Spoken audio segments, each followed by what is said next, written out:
Eh bien bonjour et bienvenue dans ce nouvel épisode de l'Église Ensemble. J'espère que vous allez tous très bien en cette journée de sabbat. Aujourd'hui on se retrouve avec Edith Gay qui va nous partager une prédication qui a pour titre Les sauterelles et les géants. Si vous avez des questions, je vous invite à les poser dans l'espace commentaire qui se situe en bas de la vidéo. Quant à moi, je vous dis à tout à l'heure et bon visionnage.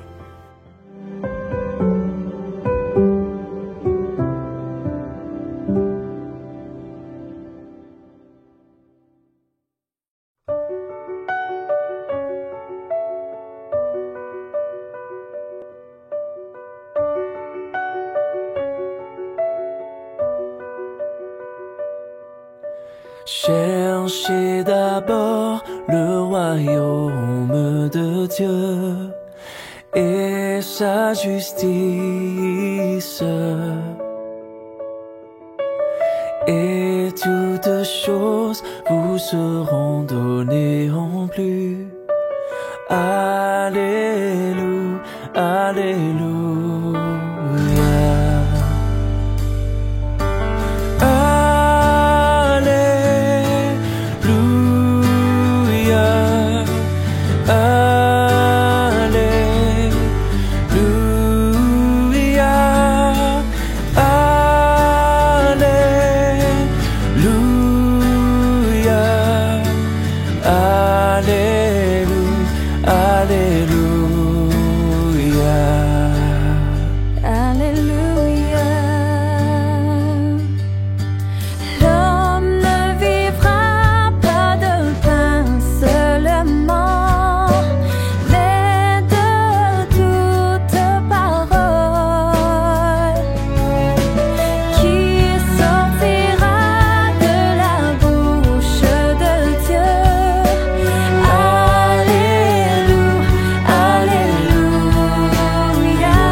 Bonjour à tous, bonjour à toutes.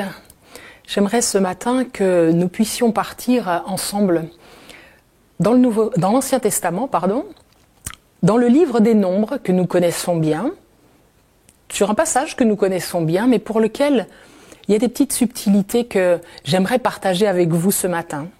Alors voilà, ce passage de ce matin, il se situe dans Nombre 13, et on va lire en particulier les versets 31 et 32 dans un premier temps. Voilà, Nombre 13, versets 31 et 32. Mais les hommes qui étaient allés avec lui lui dirent « Nous ne pouvons pas montrer contre ce peuple, car il est plus fort que nous. » Et ils décrièrent, devant les enfants d'Israël, le pays qu'ils avaient exploré. Ils dirent Le pays que nous avons parcouru pour l'explorer est un pays qui dévore ses habitants. Tous ceux que nous y avons vus sont des hommes de haute taille.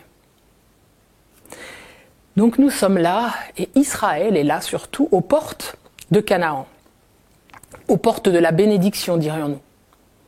Le pays promis est juste à quelques kilomètres. 12 hommes vont y être envoyés pour y faire un état des lieux avant de s'y installer. Le verset 3 de ce même chapitre 13 nous dit que ce sont des princes, des chefs de tribu qui y vont. Ils vont avoir 40 jours pour explorer, pour voir, pour goûter à ce pays et se forger une conviction. 10 d'entre eux auront un avis et 2 autres penseront différemment. Pendant ces dernières années, dans le désert, chacun a vu les mêmes éléments, vécu les mêmes expériences, les mêmes délivrances. Les 12 ont vu les 10 plaies sur l'Égypte. Ils ont vu la mer s'ouvrir, ils ont vu la manne être là chaque matin. Dieu avait promis qu'il les conduirait lui-même dans le pays et qu'il battrait leurs ennemis. Cependant, ils vont réagir très différemment à la découverte de ce pays promis. Là encore, tous vont goûter les mêmes choses, voir les mêmes choses. Le lait, le miel, mais aussi les géants, les villes fortifiées. Pourtant, ce qui est la cause du découragement de 10 d'entre eux ne semble pas affecter les 2 autres. Pourquoi ? À l'opposé de Josué et Caleb, ces 10 hommes, au lieu de croire ce que Dieu avait dit et de prendre confiance dans ce que Dieu avait déjà accompli, ils étaient à l'écoute de leur propre analyse, de leurs propres pensées et ne trouvaient en eux-mêmes aucune force, aucune assurance pour affronter un tel défi, pour entreprendre une telle conquête. Dieu aurait pu faire en sorte que le pays soit vide, non ?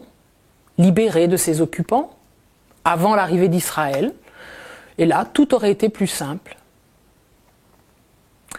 Certains obstacles se dressent parfois devant nous comme un défi à relever. C'est l'occasion pour Dieu de nous rappeler, de nous renouveler de notre confiance en lui et d'expérimenter l'abandon entre ses mains. Eh bien oui, la foi, ça reste aux yeux de Dieu une nécessité dans toutes nos entreprises. Or, que lisons-nous dans les paroles des 10 espions ? Le verset 27, 28 et 31 nous en disent plus.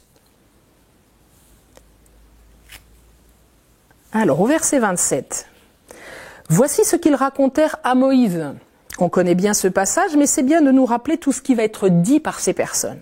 « Nous sommes allés dans le pays où tu nous as envoyés. À la vérité, c'est un pays où coule le lait et le miel, et en voici les fruits.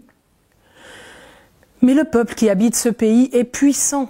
Les villes sont fortifiées, très grandes. Nous y avons vu des enfants d'Anak. » Autrement dit, des géants.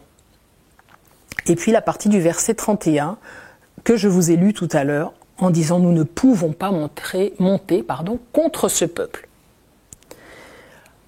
Alors il y a des jours où nous manquons cruellement de cette foi, n'est-ce pas ? Les éléments sont tellement contre nous. Tout nous dit de ne pas continuer. Et nous sommes déçus, découragés parfois, en tout cas plus très enthousiastes pour aller de l'avant. Et le verset 32 nous dévoile un aspect plus inquiétant encore.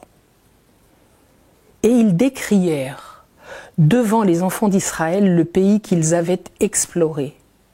Ils dirent, le pays que nous avons parcouru pour l'explorer est un pays qui dévore ses habitants. Tous ceux que nous y avons vus sont des hommes de haute taille. » La lecture nous dit, ils vont décrier devant tout le peuple le pays promis. Les synonymes de décrier que j'ai pu trouver dans le dictionnaire sont diffamer, dénigrer, déprécier, voire médire. Et le contraire, c'est exalter, glorifier, louer. Quand nous sommes dans le dénigrement, la médisance, nous sommes à l'opposé de ce que Dieu veut pour lui, c'est-à-dire la louange et la gloire.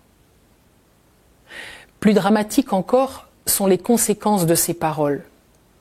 Le peuple est très sensible au discours défaitiste de ces 10 hommes, au point d'élever la voix, de pousser des cris et de pleurer, nous dit Nombre 14 au verset 1, de pleurer toute la nuit. Les conséquences directes ne tardent pas. On s'oppose à Moïse et à Aaron. On regrette de ne pas être resté en Égypte. On propose de nommer un autre chef. On veut retourner d'où on était parti. Notre manque de confiance en Dieu n'est pas sans effet. Il nous fait nous sentir comme des criquets.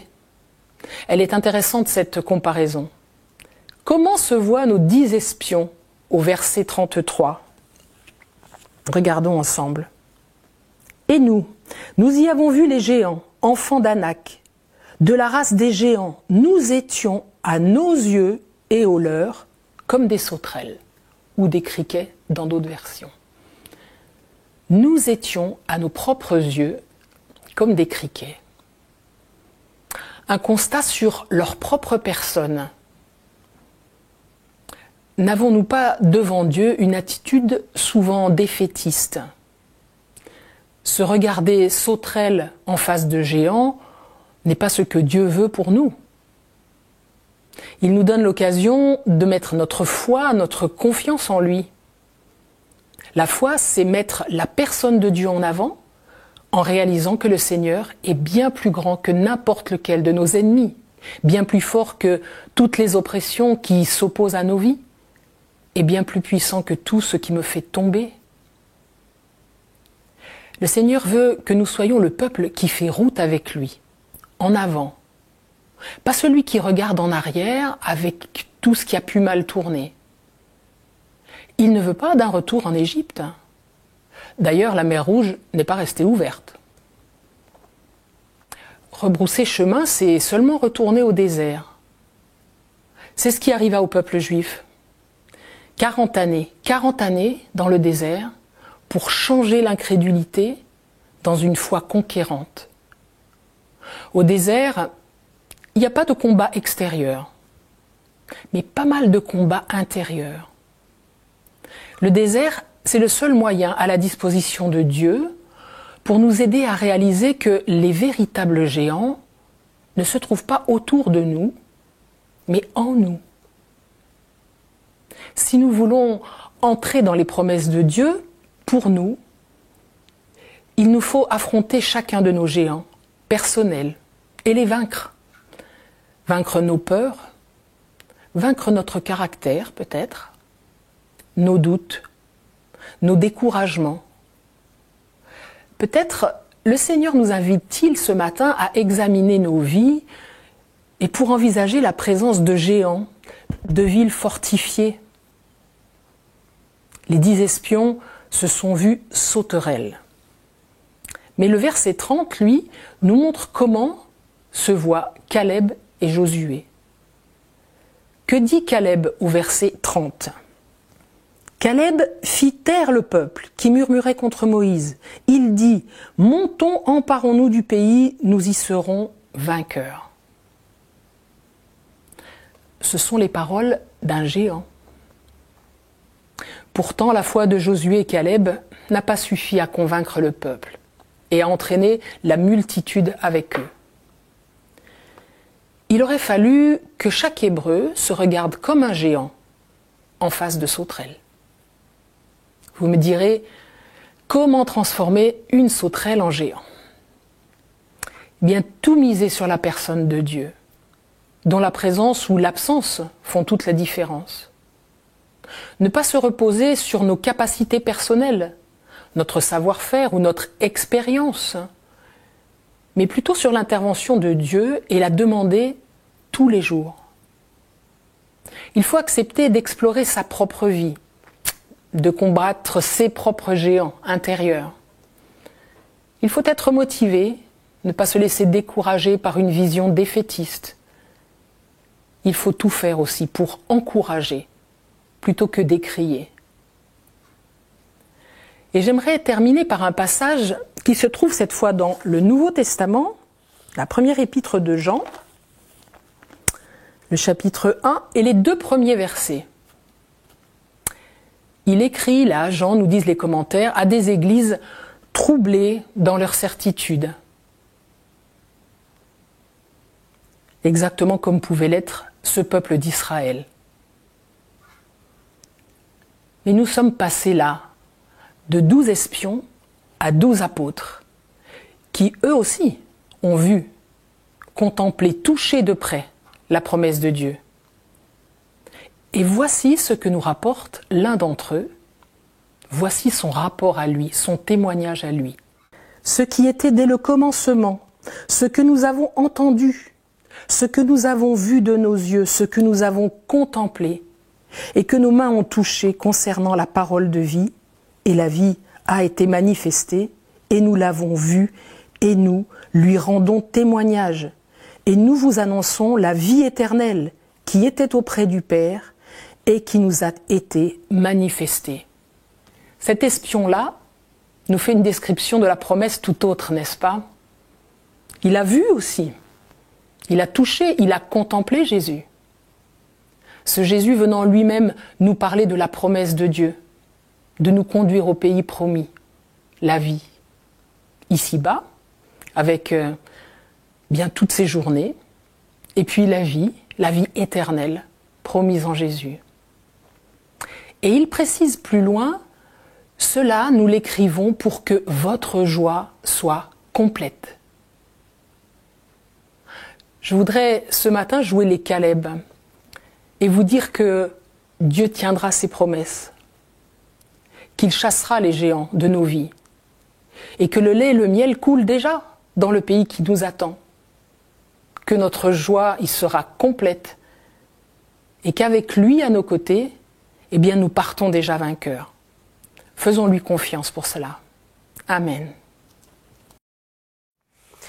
Merci à Edith Gay pour ce temps de partage. Comme d'habitude, vous pouvez donner vos offrandes en cliquant dans le lien qui se trouve en description. Je vous dis bon sabbat, n'oubliez pas de vous abonner et à la semaine prochaine.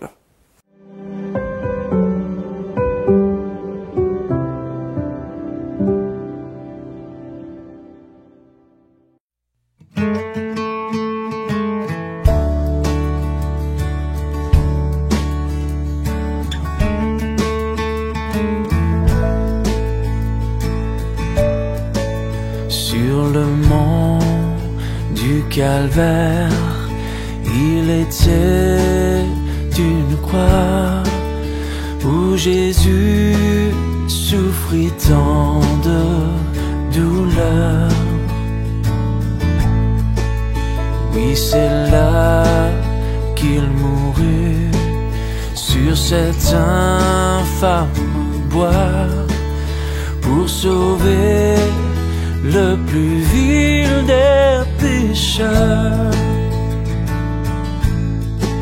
Cette croix me sera toujours chère. Elle est gloire et victoire pour moi. Et par elle, en la maison du Père, la couronne est offerte à ma foi.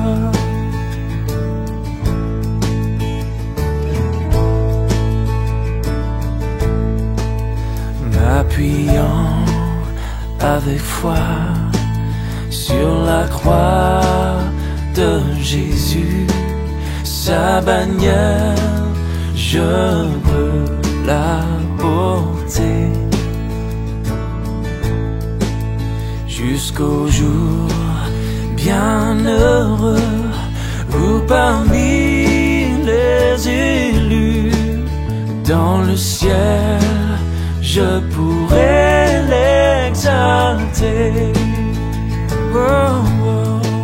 Cette croix me sera toujours chair.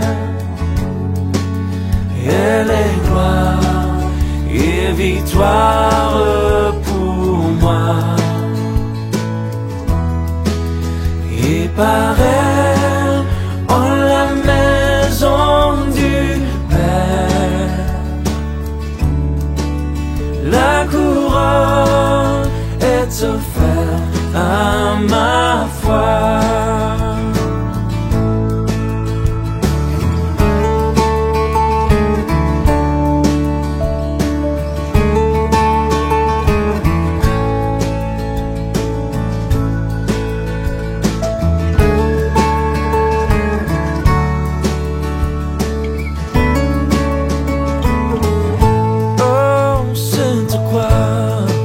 Cette croix